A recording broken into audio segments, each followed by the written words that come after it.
We start off today talking, of course, about the first 2024 Republican presidential primary debate that took place last night. You may have watched it, and as we all could have predicted, rather wild, absurd, unfortunate for what it means about the modern state of the Republican Party, and lots of lies told on that stage. I do want to look at key moments, of course, throughout this, one of them being kind of the light in the darkness, which is watching Christie in front of a Republican audience actually call out Trump, criticize him. It's not to ignore Christie's record, of course, but he is one of the few candidates that not just is willing to criticize Trump, because some of them are here and there, but is willing to go as far as is necessary and do so in a rhetorically effective manner. And so despite all the boos from the crowd and the poll numbers reflecting the admiration for some reason within the Republican Party for Donald Trump, Christie did go for it in this debate against Donald Trump, even though Trump wasn't there, which was good to see. And that's what we'll start with in this segment. And as we go along, instead of me doing a bunch of kind of pre-clip analysis where I give my overall view, just as we go through, you'll pick up on all my different views about the overall debate. Here's the bottom line.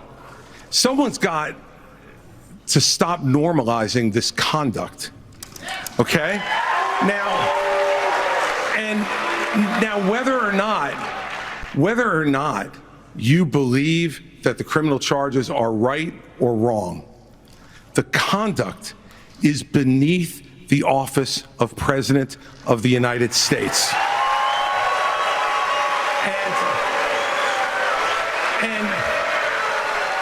And you know, this is the great thing about this country. Booing is allowed, but it doesn't change the truth. It doesn't change the truth. The more reasonable a statement made on that stage, the louder the boos.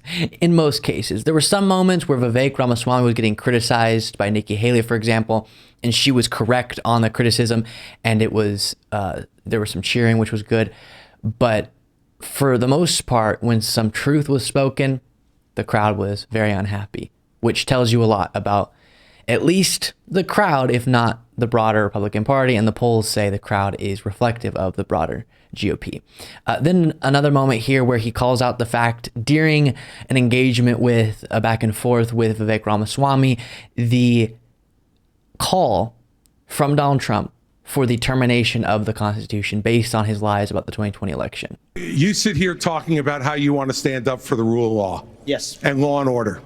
And the fact is that it can't be selective. In your book, you had much different things to say about Donald Trump than you're saying here tonight. That's not true. Well, it is very true. That is not true. It's very true. I read it, because and I there's know. a difference between bad behavior and illegal behavior, Chris. And you as a prosecutor should know better. Yeah, you know what? I know a lot better. There's a difference between bad behavior. And I know a lot better than you do. You've never done it, like you've never done anything to try to advance the interests of this government except to put yourself forward as a candidate tonight. And here's the thing.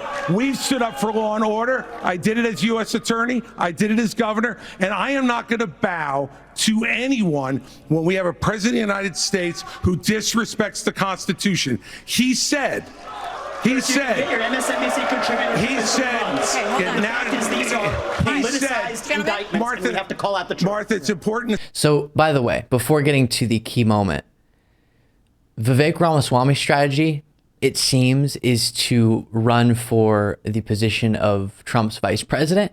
And even though that's not going to work because it seems Trump wants to pick a female vice presidential candidate or running mate, that will raise his profile in MAGA to the largest degree, right? If he can be I make all these right-wing points and I'm technically running for president, but I'm going to stand here and talk about pardoning Trump and he's being politically persecuted and never criticize Trump, then I can be MAGA's guy and get the largest exposure to MAGA through this presidential run without actually seriously going to defeat Donald Trump.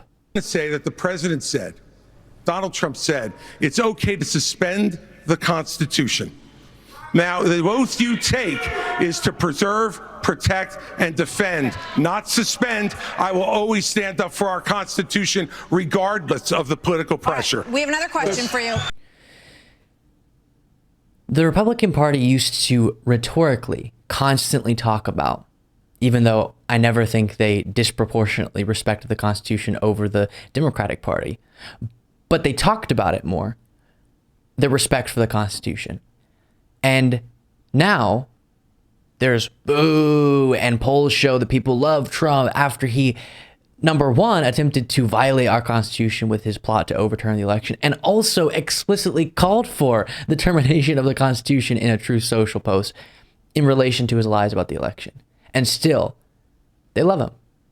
It's rather absurd and contradictory to their purported principles, as we've become used to. Now we get to the portion where candidates were asked about Mike Pence's decision not to go along with Trump's coup attempt, not to go along with this plan where he would reject the electors or accept the false ones and all that nonsense. And this was Mike Pence's moment there. But no one's above the law, and President Trump is entitled to the presumption of innocence that every American is entitled to, and we will make sure and extend that to him. But the American people deserve to know that the president asked me in his request that I reject or return votes unilaterally, power that no vice president in American history had ever exercised or taken. He asked me to put him over the Constitution. And I chose the Constitution, and I always will. I had no right to overturn the election, and Kamala Harris will have no right to overturn the election when we beat them in 2020. If they did win, then his point's correct. Why would Kamala Harris have the power to say Trump, for example, wins in 2024? No. I'm vice president. No, that's not going to go through. I'm not going to allow the certification. It makes absolutely no sense. And interestingly, or not so interestingly, because it would sound pretty outrageous to say Mike Pence was wrong, no one answered that question with Mike Pence was wrong to do what he did. Different levels of commitment to giving him a bunch of credit, but everyone was on the same page-ish on his decision there. And then Christie responded to the same question, giving Mike Pence a lot of credit. Mike Pence stood for the Constitution, and he deserves not grudging credit. He deserves our thanks as Americans for putting his oath of office and the Constitution of the United States before personal, political, and unfair pressure. It's funny, as Christie saying that, you can just picture Mike Pence, even his face reflects this, is thinking, please stop. This is causing me to lose the little MAGA support I had. Even though he agrees with what Christie's saying. But then to throw one last thing into this segment, I didn't really have many DeSantis clips I want to talk about. So just so you've seen what he looked like that night, in case you didn't watch the debate yourself, here was Ron DeSantis. Handed COVID-19 by locking down this economy. It was a mistake. It should have never happened. And in Florida, we led the country out of lockdown. We kept our state free and open.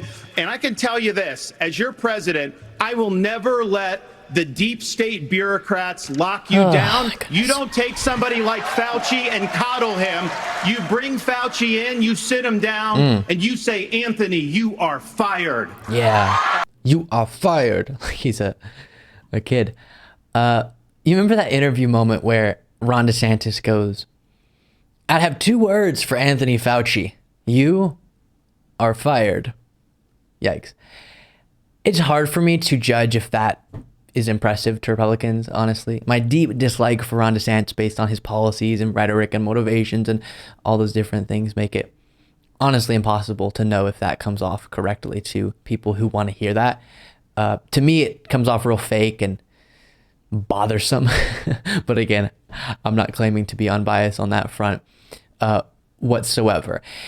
We're not even going to talk, by the way, today about Doug Burgum, and Hutchinson. Just sort of irrelevant to the conversation, but we will, for our YouTube segment viewers, in a separate segment, talk about more of the debate. So catch that on the YouTube channel. Thank you so much for watching. If you want to be a part of what makes this show possible, plus get access to the full video version of the show hours before all the clips are able to be uploaded to the YouTube channel, plus get the bonus show on the weekends, you can do so by going to lukebeasleyshow.com/membership. That's lukebeasleyshow.com/membership, and there's a link in the description.